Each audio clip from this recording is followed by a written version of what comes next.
전세금 안전할까 걱정된다면, 전세나 월세로 살고 있다면 이런 고민 한 번쯤 해보셨을 거예요. 혹시 집주인이 갑자기 집을 팔거나 경매로 넘어가면 내 보증금은 어떻게 될까? 특히 사회초년생이나 독립을 막 시작한 20, 30대 여성이라면 더 걱정될 수밖에 없죠. 하지만 다행히도 주택임대차 보호법이라는 제도가 여러분을 보호해 줍니다. 바로 우선변제권. 이 글을 끝까지 읽으면 전세보증금을 지킬 수 있는 필수 조건과 대처법을 알게 될 거예요. 한번 빠져들면 멈출 수 없는 필수 지식. 지금부터 알아볼까요? 우선변제권이란, 간단히 말해 우선변제권이란 내 보증금을 다른 채권자들보다 먼저 받을 수 있는 권리예요. 왜 필요할까? 만약 집주인이 대출을 많이 받아서 집이 경매로 넘어가면 은행, 세무서, 다른 채권자들이 돈을 가져가고 나서야 임차인이 보증금을 돌려받을 수 있어요. 이때 우선 변제권이 있다면 다른 채권자보다 내 보증금부터 챙길 수 있는 거죠. 우선 변제권을 얻는 두 가지 필수 조건. 첫째, 주택인도, 즉 입주하기. 그 다음 주민등록, 전입신고. 실제로 그 집에 들어가 살아야 해요. 단순히 계약서만 작성한 상태로는 부족해요. 둘째, 확정일자 받기.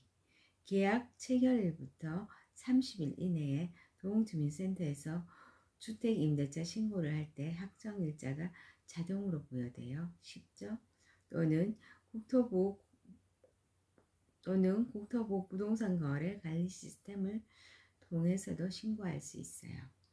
확정일자가 있으면 임대차 계약한 날짜가 공적으로 인정됩니다. 주택임대차 신고는 임대인이나 임차인 중 누구나 할 수 있어요. 보통 임차인이 주로 해요. 왜냐하면 주택임대차 신고는 해당 동주민센터에 해야 하고 다른 동주민센터에서는 받아주지 않아요. 확정일자 없이 계약서만 써놨다면 보증금 반환 우선순위에서 밀려날 수 있어요. 꼭 확정일자를 받아두세요. 등기부 등본 확인하기. 집주인이 대출이 많다면 위험신호. 계약 전에 반드시 등기부 등본을 떼서 집 상태를 확인하시기 바랍니다. 대출이 정말 많다면 보증금이나 월세가 저렴하더라도 계약하지 않았으면 좋겠어요. 그게 마음 편하게 사는 길이에요. 그리고 등기부 등본 확인 시 제일 먼저 설정된 근저당 등 제일 먼저 설정된 근저당, 이게 바로 말소 기준 권리가 되거든요.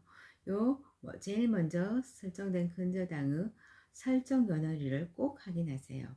왜냐하면 최초 설정된 근저당 등의 연월일에 해당하는 주택임대차보호법이 적용되니까요. 즉 현재 적용되는 임대차보호법이 아니라 최초 근저당 설정 당시의 임대차보호법이 적용되어야 되는 거예요. 반드시 기억해야 해요. 소액 임차인 보호제도 활용하기.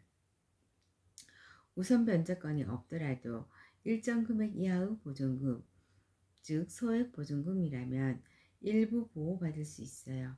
바로 소액 임차인의 우선 변제권이에요. 이거는 주택 인도를 하고 주민등록을 하고 소액 보증금이라면 가능해요. 확정일자는 받지 않아도 돼요. 주택 임차인의 소액 보증금과 최우선 변제액의 범위는 선순위 근저당 설정일과 지역에 따라 다르니 꼭 확인하세요. 그리고 하나 더, 소액 임차인 간에는 같은 순위이고 주택가격, 즉 대지가액 포함, 주택가액에는 대지가액이 포함됩니다. 이 주택가액의 2분의 1 범위 안에서 보증금액 중 일정의 비율에 따라 우선 변제를 받아요. 결론, 내 전월세 보증금은 내가 지켜야 합니다. 우선 변제권은 보증금을 안전하게 보호한 최고 무기입니다. 입주 플러스 주민등록 플러스 확정일자를 받으면 우선 변제권 획득, 등기부 등본 꼭 확인, 전세 사기 예방, 소액 임차인 보호제도 활용 가능. 부동산 계약 이제 막막하지 않겠죠? 안전한 임대차 생활을 위해 꼭 기억해 두세요. 오늘은 주택임대차보호법 중 우선 변제권에 대해서 공유했어요. 많은 도움이 되었으면 좋겠어요. 오늘 설명하지 못한 부분도 있어요. 20, 30대 젊은 친구들이 어렵게 생각할까봐 좀 더 깊이 있는 이야기는 하지 못했어요. 그러나 너무 걱정하지 말아요. 우리 젊은 친구들이 권리관계가 아주 복잡한 집을 임대차 하지 않는다면 안심해도 돼요. 본문에서 말했듯이 보증금이나 월세가 너무 저렴한 집을 피함이 우선이에요. 저렴한 데는 다 이유가 있어요. 세상에 거저인 것은 없어요. 대가가 따릅니다. 시세보다 많이 저렴하다 싶으면 흥분하지 말고 차분하게 생각해 보셔야 합니다. 우선 의심부터 해보세요.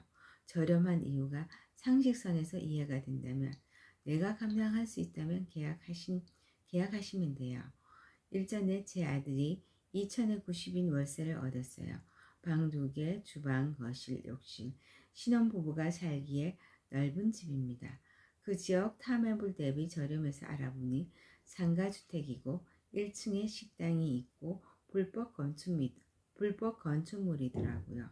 저렴한 이유가 여기에 있었답니다.